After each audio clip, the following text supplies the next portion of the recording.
What am I doing? You move to New York and live here a couple of years, and you end up really feeling like a New Yorker. I think there's a certain like entrepreneurship to New York. I mean, New York is, to move here and live, it's hard to make it happen. New York, I mean, I think of this place and I'm like, you couldn't have more opportunities thrown in your face constantly.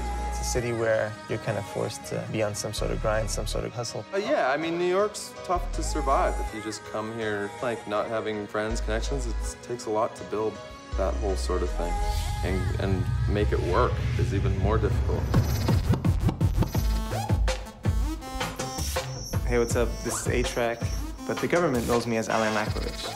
I'm a DJ, producer, remixer, record label owner, sandwich lover, and Canadian transplant living in New York.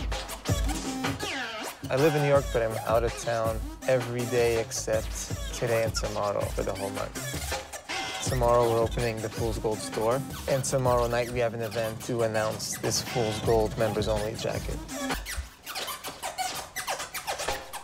There's some stuff that just came up this morning. Meeting at Black Book for this new column that I'm starting for them. I gotta go catch up with Armand, who is my partner in Duck Sauce. I woke up this morning and I had an email from Kanye, and he's like, "Yeah, I want you to scratch on the Watch the Throne album." The album he's doing with Jay-Z.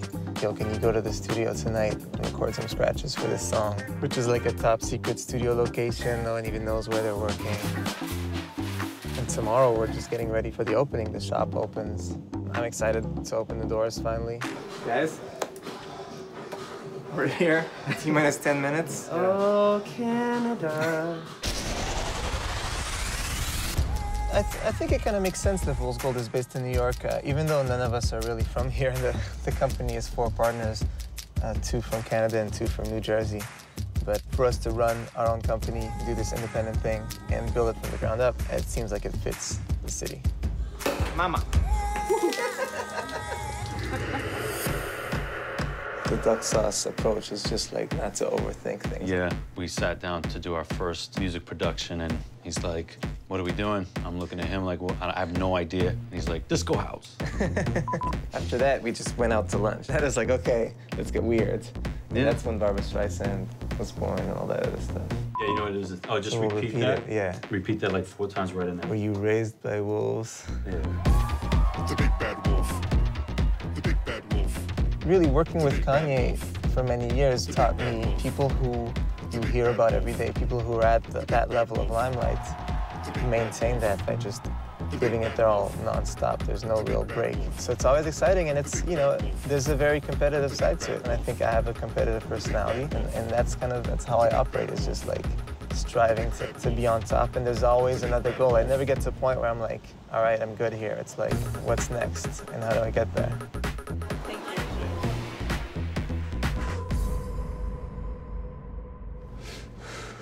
My name's Curtis Kulig. I'm a professional wrestler.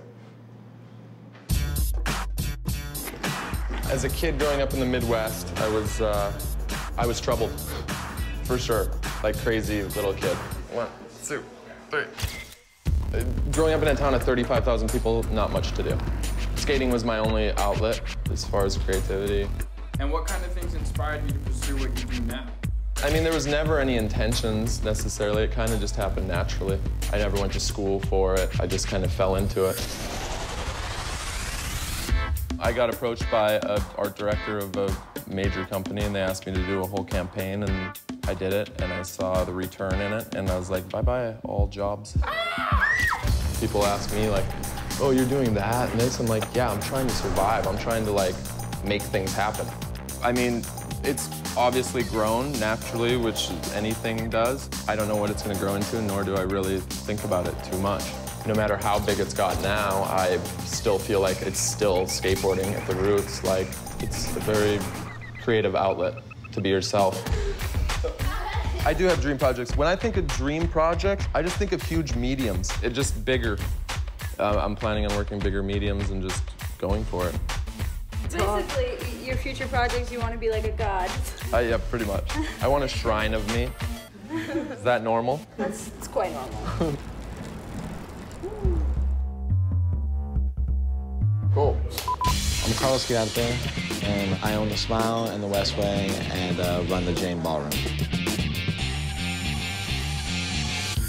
Everything kind of happened by chance. You know, moving to New York for some girl, which was a huge mistake, but not in the end because it totally worked out. But I feel like New York is perfect for that. I mean, you talk to half the people that you know and you ask them what their major is and it has nothing to do with what they're doing now at all. So, and I was perfectly content just working in fashion and very much enjoyed working in fashion. You know, I met Matt, me and him, we were kind of the same and kind of tired of New York nightlife at that time. And so we wanted a party where like we can afford to buy a beer and act crazy. And Serge was like, you guys really should see this place, the Pussycat Lounge. We went there and ended up throwing a party, and one Saturday there were 40 people, the next Saturday there were 400. And it was insane. So when we left that night, he was like, you need to take this place over. I think I was drunk the entire year. I mean, I think you have to have a product that people like. I think it really comes down to the kind of person that you are. I think it's about your interactions with people. For me, that's always been what's worked for me. I pretty much predominantly stayed and lived in the East Village. I'm a huge fan of the East Village. One of my friends, he's been living in the West Village for the past 10 years and just moved 4 blocks from me in the East Village. And he was like, I don't know about this. Walked into my building, there was some crazy guy yelling on the street. You know, so I was like, dude, the East Village is the best. No matter what, there are people that have been here that they're not going anywhere. And I love that about this place. Without sounding cheesy, it really is like a melting pot. And downtown, for me, is like the epicenter of that. So. It's totally fun.